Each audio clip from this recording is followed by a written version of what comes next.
you know, the one thing that really stands out about the Bad Reed is that whether you like him or you don't like him, you know him. And I can tell you, that's his life.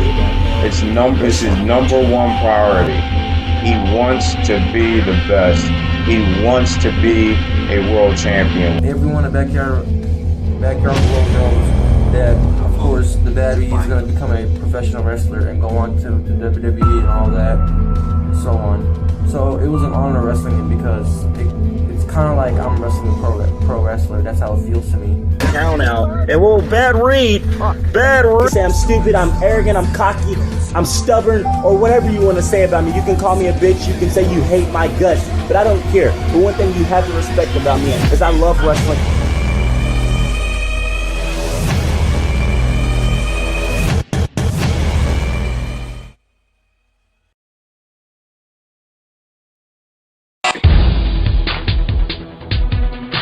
I'm number one. And I should be number one on everybody's radar. I'm better than the best. Scratch his face up. You're in for a rude awakening. He says, somewhere, somehow. what is he going for? What a slam! I'm earning the respect of everybody. Because now you look at me as top 5, top 10, top 15. No, you're gonna look at me as number one when it's all said and done. Evidently, I take everything too far according to all the wrestlers in the BEW that's wrestled with me. Evidently, I take it too far. I don't know. Maybe it's just because I love wrestling. I love to wrestle. I love everything about wrestling.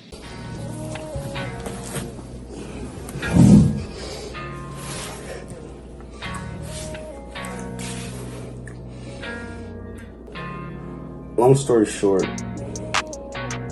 my great-grandmother used to watch it all the time. It was really dope to me. Like, I fell in love with it. Scripted. I knew wrestling was scripted once I got about 5 or 6. But at that time, I just was a fan of the superhero aspect of it, you know. Wrestling really saved my life. You know, I could have been like anyone else, just doing dumb stuff in my life. And, or doing something that I didn't like my whole life. Because there's a lot of people in this earth that missed out on their dream because they did something someone else told them to do. Family member, friend. Or maybe they got psyched out of their dream because people said it was lame or it wasn't cool. But for me, I was just in love with it. And at first, honestly, I didn't even know that it was a way to do what I loved. I just knew that I was going to make shows in the basement and wrestle on mattresses and shit.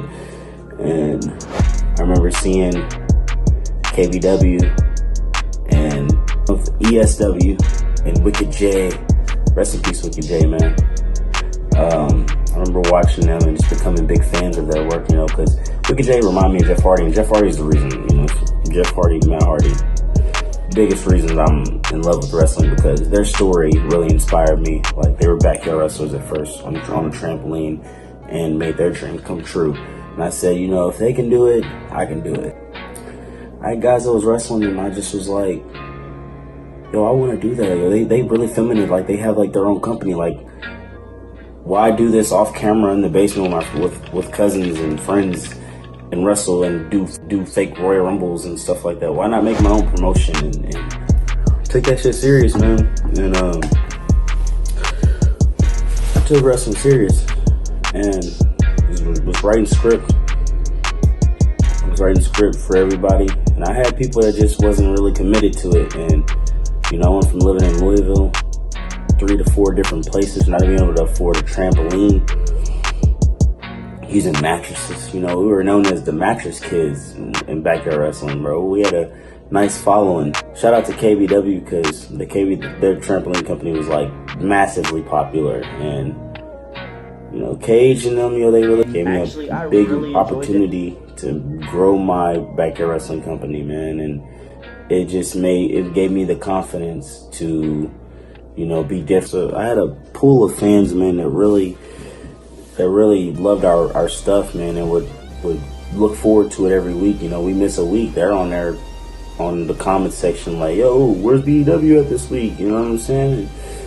I felt like I had a commitment to them and to myself, you know, when everybody didn't believe in me and didn't believe what I was trying to do. My mom didn't believe in me. She didn't believe what I was trying to do. And I just knew that I had to be different. I had to change the world in my own aspect, man. And just little pieces at a time. And that's what I did. People didn't understand what I was trying to do, man. They didn't understand the motive behind what I was doing, why I was so passionate about it. My mom probably thought, like, dude probably gay for doing this weird stuff, blah, blah. But, you feel me? I'm not, bro. I just love wrestling. I've always loved wrestling, bro. And I've always loved wrestling, and that's never going to change.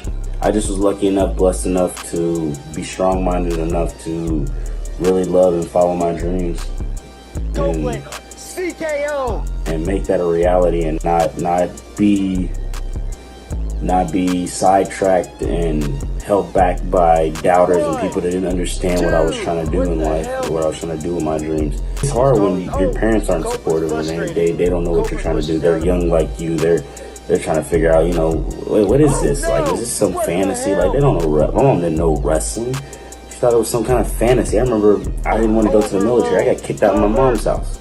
Like, I had nowhere to go. I was literally homeless. I had to figure it out. Like, it was a hard time. And, you know, I just kept working at it. You know, and eventually, when I was old enough, you know, I looked for wrestling schools. I found the cheapest route where I could start out. You know, I had a plan. All along. You know, I had nobody backing me and I had no money, but I went somewhere where there wasn't no money to train. I got trained. I got basic training at WWA. World Wrestling Alliance, man. Shout out to them for giving me that opportunity. You know, like, I might not have gave them that shout out before, but like, no, shout out to them for giving me the opportunity to learn, man, to have a place where I can be in front of a crowd, talk, wrestle. You know, I took full advantage of that and was just, you know, ready to learn. And by the time I got the basics down, I was like, time to expand my craft. And I went to OVW in Louisville, Kentucky, and that was like 2-3 times a week, compared to twice a month of training, which would be one training session a month and the training before the shows. Like, that wasn't enough for me. I wanted to learn and get better. So, you know, I learned, I got better. I went and traveled and trained with multiple people: Michael Elgin, Dave Chris, Sammy Callahan, Jake Chris, Rip Rogers, or LVW. Like, I got to train with lots of people, man. AR Fox. Went down to Atlanta, trained with him a few times. Like, I was ready to learn, man. I was ready to be the best. And now, man, the rest is history, man. Show y'all what I came from, nothing all the way to something. But this story is not over yet. This is just the beginning. This is not a documentary or nothing like that. This is just a story, man. This is a short little movie of me telling you what I went through my whole life.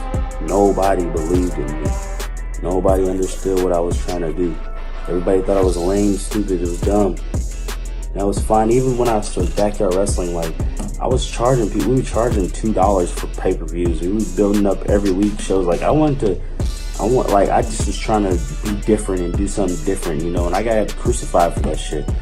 And then that was fine, bro. Because look where I'm at right now, you know. And it don't stop here. And the people that I'm making mad or jealous, if you are, shame on you. And I hope you continue to be jealous, because I'm gonna keep grinding and I'm gonna keep getting more and more successful, because the grind don't stop. Like, I'm more hungry than ever, you know. I don't feel like I'm too good for nothing.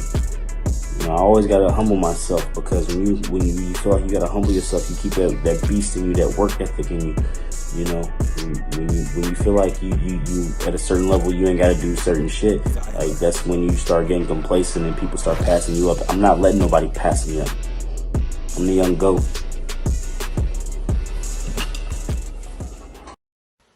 While I got you here, like, comment, subscribe. We finna run it up, man. We finna run it up. Point blank, period.